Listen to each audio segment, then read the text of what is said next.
नमस्कार प्रिय दर्शकों, यदि आप मिथुन राशि या मिथुन लग्न के जातक हैं तो पूर्व के कार्यक्रम में मैंने आपको बताया था कि जब राहु महाराज मेष राशि को छोड़ेंगे और केतु महाराज तुला राशि को छोड़ेंगे, आपके जीवन में किस प्रकार आएंगे बहुत बड़े बदलाव। आज हम चर्चा करने जा रहे हैं आगामी 18 महीने 30 अक्टूबर 2023 से आगामी 18 महीनों में मीन राशि में राहु महाराज का प्रवेश आपके जीवन में किस प्रकार के प्रभाव दर्शाएगा और केतु महाराज का प्रभाव आपके लिए क्या संकेत देने जा रहा है। यदि आपने पूर्व के कार्यक्रम को ध्यान से देखा होगा तो वहां मैंने आपको बताया था ये दोनों ही ग्रह छाया ग्रह हैं। इन 12 खानों में इनके पास स्वयं का कोई घर नहीं होता। ये जिस राशि में बैठते हैं उस राशिपति की तरह कार्य करना प्रारंभ करते हैं। यहाँ एक संकेत और मैं आपको पिछले कार्यक्रम में देकर गया था कि इन दो ग्रहों में से एक ग्रह आपको आने वाले 18 महीनों में जबरदस्त लाभ देने वाला है, या फिर कहा जा सकता है कि पिछले 18 महीनों में जो कुछ नकारात्मक गतिविधियां आपने जीवन में देखी है उनको सकारात्मक दृष्टिकोण के अंदर इन दो में से एक ग्रह आपके लिए पक्षकारी स्वरूप बनाता हुआ पाया जाएगा। क्योंकि आपने कभी ना कभी सुना जरूर होगा कि यही वो दो ग्रह हैं जो आसमान में खड़े व्यक्ति को जमीन पर लाकर गिरा देते हैं और जमीन पर खड़े व्यक्ति को आसमान पर ले जाते हैं। और इनमें से एक ग्रह आने वाले 18 महीनों में जमीन से आसमान का सफर आपको तय कराएगा।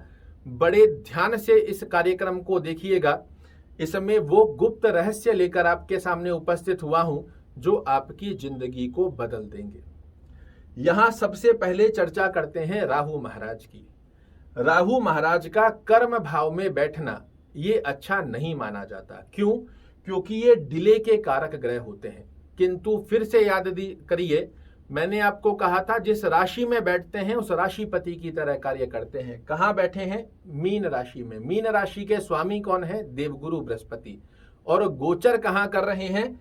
तो आपके आय और डिजायर्स को पूर्ण करने की स्थिति को लेकर। यहाँ राहु महाराज आपके कर्म क्षेत्र में छोटे छोटी सी रुकावटें, छोटे छोटे से डिले करेगा, किंतु देवगुरु बृहस्पति उसकी भरपूर्ति करते हुए पाए जाएंगे। आय में वृद्धि का योग बनाएंगे, आपके मनोरथों को पूर्ण करेंगे और कर्म क्षेत्र के स्वामी का एकादश भाव में जाना ये अपने आप में ही बड़े शुभ फल देता हुआ आपको पाया जाता है। छोटे छोटे से ऑब्स्टेकल जो आपके लिए आएंगे उसकी रिकवरी करते हुए पाए जाएंगे देवगुरु बृहस्पति। और कार्यक्रम को पूरा देखिएगा, ये छोटे छोटे से ऑब्स्टेकल भी आप कैसे रिमूव करोगे ये भी आपको इसी कार्यक्रम में बताने जा रहा हूं। राहु महाराज आपको आलस्य प्रवृत्ति का योग बना कर देंगे। कोई भी कार्य को कर लेंगे, हो जाएगा, अभी नहीं कल कर लेंगे, इस प्रकार की आलस्य प्रवृत्ति का योग यहाँ पर बैठकर राहु महाराज बनाएंगे। ये आपको काल्पनिक दृष्टियों में ज्यादा बिलीव करवा देते हैं।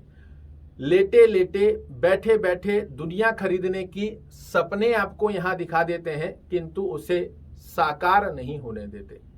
इसे कैसे साकार किया जाएगा वो भी मैं आपको बताऊंगा। यहां ध्यान दीजिए, देवगुरु बृहस्पति आपके दो केंद्र के स्वामी हैं, गोचर कर रहे हैं एकादश भाव में। सबसे पहला श्रेष्ठ लाभ आपके लिए क्या होने जा रहा है कि देवगुरु बृहस्पति को जो ये राहु शुभ फल नहीं देने दे रहा था उससे आपको निजात मिलने जा रही है। जब देवगुरु बृहस्पति शुद्ध हो जाएंगे तो ये इस घर के स्वामी हैं। आप एक उदाहरण से समझिए, आपके घर में कोई गलत व्यक्ति आ गया, क्या आप उसे तोड़फोड़ करने दोगे? नहीं दोगे। और कब नहीं दोगे? जब आप उससे ज्यादा बलवान हो जाओगे। एक एग्जाम्पल समझो, आप कमजोर हो, आप बीमार हो, खाट पर लेटे हुए हो, कोई व्यक्ति घर में प्रवेश किया और कुछ भी कर गया, आप उठ ही नहीं पा रहे तो उसको कैसे रक्षा करोगे? वहीं दूसरी तरफ आप बिल्कुल चुस्त दुरुस्त हो और फिर कोई व्यक्ति आपके घर में आकर किसी चीज को हाथ तो लगा ले। इसे ऐसा ही योग देवगुरु बृहस्पति को मिलने जा रहा है, क्योंकि अब वो बिल्कुल पावरफुल हो गए हैं डिग्री वाइज। और पिछले समय में राहु जो गुरु को शुभ फल नहीं देने दे रहा था उसका शुभ फल अब आपको प्राप्त होना प्रारंभ होगा। राहु महाराज आपको काल्पनिक बनाएंगे, तो काल्पनिक दृष्टियों से निकलकर प्रैक्टिकल वे में आपको जागृत होना होगा। ये सबसे पहला आपके लिए एक सलाह है। दूसरी स्थिति में आलस्य प्रवृत्ति को त्यागने की आवश्यकता आपको विशेष रूप से रहेगी। ये आपको दूसरी सलाह है। कार्यों में छोटे छोटे से ऑब्स्टेकल आएंगे, इनसे बचने का प्रयास करना है और उसमें बहुत सहज तरीके से देवगुरु बृहस्पति आपको बचा लेंगे, कहीं दिक्कत नहीं आने वाली है। वहीं दूसरी तरफ जो मैंने आपको कहा, एक ग्रह बहुत बड़े लाभ देने जा रहा है। वो ग्रह कौन सा है? तो वो है केतु। क्यों? आपके लग्न के स्वामी कौन है? बुध महाराज। कन्या राशि में केतु का प्रवेश हुआ है। कन्या राशि के स्वामी कौन होते हैं? बुध महाराज। बुध केतु क्या है? आपस में एक दूसरे के परम मित्र हैं और अपने मित्र कारक राशि में आकर लग्नेश के तरह आपके लिए केतु कार्य करेगा। तो किस प्रकार के लाभ देगा? भौतिक सुखों में वृद्धि करेगा, जनता में यशमान प्रतिष्ठा की स्थिति बनाकर देता है। आप राजनीति से जुड़े हुए हैं तो बहुत अच्छा पद प्राप्त करवाता है। पेरेंटल प्रॉपर्टी से रिलेटेड स्थितियों में नकारात्मक दृष्टिकोण की स्थिति को समाप्त करेगा। 1, 2, 3, 4, 5 जीवन में चल रहे ऑब्स्टेकल को रिमूव करता हुआ पाया जाएगा। कर्म क्षेत्र में आपको बार बार जागृति देगा कि आप काम करो, किंतु राहु यहां पर जो डिले कर रहा है, इसको कैसे ठीक किया जाएगा वो आप कार्यक्रम में आगे जानेंगे। विदेश से आपको बड़े लाभ दिलवाता है। विदेश में सेटलमेंट चाह रहे हैं, उसकी स्थिति का योग अच्छा बन जाएगा।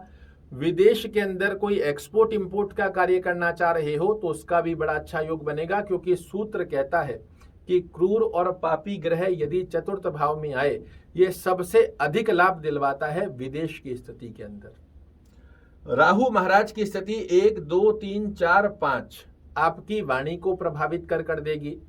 ध्यान रखने वाली बातें मैं पहले बता रहा हूं, क्योंकि बनावटी बातें नहीं, जो सत्यता है वही आपके सामने प्रदर्शित करूंगा। अगर आपने वाणी के ऊपर ध्यान नहीं रखा, वाणी पर संयम नहीं रखा, तो ये बनते बनते कार्यों को बिगाड़ देगा। आलस्य प्रवृत्ति के चलते ही धन की स्थितियों को आपके पक्ष में आते आते भी मुंह में पताशा रखा हुआ भी नीचे गिरवा देगा राहु। और साथ में ही फिजूल के खर्चे, स्वयं के परिवार से संबंधित छोटे छोटे स्वास्थ्य रूपी योग के खर्चों को एक्टिवेट करेगा। तो केतु महाराज तो आपके लिए बेहद अच्छे लाभ देने जा रहे हैं। और इसमें सोने पर सुहागा कब लग जाएगा? जब आपकी कुंडली में बुध महाराज की स्थिति एक बड़े अच्छे भाव में बनी हुई है। किंतु राहु को यहां पर बैठकर हमें डिक्रीज करना होगा, अन्यथा कहीं ना कहीं जो लाभ आपके लिए देवगुरु बृहस्पति देने को तत्पर है, जो लाभ आपको केतु देने को तत्पर है, इसमें राहु महाराज बीच बीच में ऑब्स्टेकल क्रिएट कर अवरोधक स्थितियां बनाते हुए पाए जाएंगे। और जब तक व्यक्ति के जीवन में फ्लो के साथ ग्रोथ नहीं होती, तब तक कहीं ना कहीं आनंद की अनुभूति नहीं हो पाती है। तो हम सबसे पहले काम में प्रॉब्लम ना देखने को मिले, इसके लिए क्या करना है? वाणी पर संयम बनकर आए, इसके लिए क्या करना है? धन की स्थितियों में रुकावट ना देखने को मिले, इसके लिए क्या करना है? भौतिक सुखों में किसी प्रकार की डिले और रुकावट ना आए, इसके लिए क्या करना है? और साथ में ही जॉब में अच्छी स्थिति बने, फिजूल के खर्चे, स्वास्थ्य रूपी योग में नकारात्मक दृष्टिकोण ना देखने को मिले, इसके लिए आपको क्या करना है अब वो जान लीजिए। सबसे पहले यहां देवगुरु बृहस्पति की राशि में ये विराजित हैं और देवगुरु बृहस्पति आपकी कुंडली में 2 केंद्र के स्वामी हैं। जितना मजबूत आप देवगुरु बृहस्पति को करोगे, उतने ज्यादा राहु के नकारात्मक दृष्टिकोण आपके जीवन से समाप्त होते हैं। ओम गुरुवे नमः इस मंत्र का जाप आप नियमित रूप से कीजिएगा। विष्णु सहस्त्र नाम का पाठ करना या सुनना, दोनों में से जो भी संभवत स्थिति बनती है, इसे जरूर से फॉलो कीजिएगा। चाहे थोड़ा थोड़ा कर सुनो, किंतु सुनिएगा जरूर से। भगवान विष्णु लक्ष्मी की आराधना करना राहु के नकारात्मक दृष्टिकोण को आपके जीवन से दूर करता है। साथ ही शाम के समय में सूर्य अस्त होने के पश्चात आने वाले 18 महीनों में नियम बना लो, 1 माला हो तो बहुत सर्वश्रेष्ठ, अन्यथा 11-21 बार आप शाम को सूर्य अस्त होने के पश्चात ओम रांग राहवे नमः इस मंत्र का जाप जरूर से करेंगे।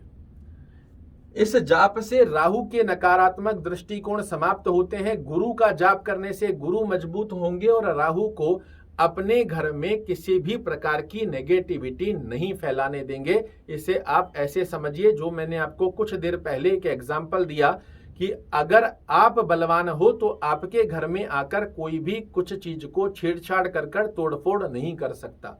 तो गुरु महाराज को आपको बलवान करना है। दूसरी स्थितियों में राहु आपको कहां नकारात्मक फल देता है, आगामी 18 महीनों में विशेष रूप से ध्यान रखिएगा, घर में जितने भी इलेक्ट्रॉनिक प्रोडक्ट होते हैं ये खराब ना रखें। पहले कोई खराब है, यूज नहीं आ रहे हैं, इनको तुरंत रूप से बाहर कीजिए। जो कोई खराब हो जाते हैं उन्हें करवा लेंगे, ठीक हो जाएगा, रख दो, ऐसा नहीं, तुरंत रूप से चुस्त दुरुस्त कराना है। इलेक्ट्रॉनिक प्रोडक्ट घर में खराब नहीं रखने, बंद घड़ियां आपको खराब नहीं रखनी है घर में। इसी के साथ में क्या करना है, एक मोर पंख आप अपने घर के गद्दे में, जहां आप सोते हैं उस गद्दे के नीचे लगा कर रखो। सेंधा नमक होता है डली वाला, इसके 5-7 छोटे छोटे टुकड़े कांच की कटोरी में डालकर अपने ही रूम में दक्षिण पश्चिम के कोने में रखो। हर 1 महीने में पुराने नमक को फ्लश कर देना है, नया नमक फिर से डालकर रखोगे, बड़े अच्छे लाभ देखने को मिलेंगे। अपने बाथरूम में जो पानी की बाल्टी होती है इसे कभी भी उल्टी रखना या खाली रखने का योग बिल्कुल मत बनाइएगा, कुछ ना कुछ पानी भरकर उसमें जरूर से रखो। एक और विशेष सावधानी जो राहु के नकारात्मक दृष्टिकोण को आने वाले 18 महीनों में आपके जीवन से जड़ से समाप्त करती है, घर में गंदगी रखना, घर में बिना यूज का कूड़ा करकट इकट्ठा रखना, जो आपके अलमीराज होती हैं, जो आपके आले दिवाले होते हैं, आपके पंखे के ऊपर जो धूल लगी हुई होती है, घर में लगे जाले होते हैं, ये राहु का वास करवाते हैं आपके घर में।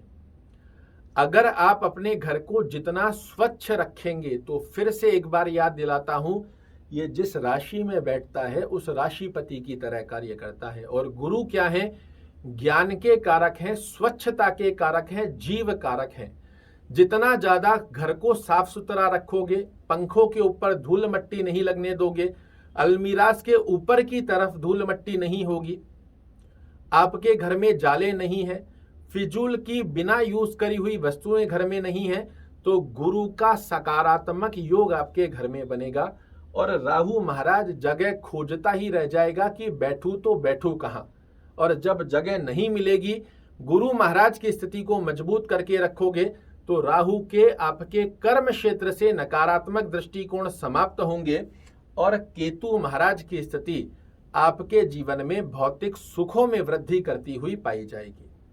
आशा करता हूं मेरे द्वारा दी गई ये जानकारी आपको पसंद आएगी। कल फिर से एक नई जानकारी लेकर आपके सामने उपस्थित होऊंगा। तब तक के लिए नमस्कार।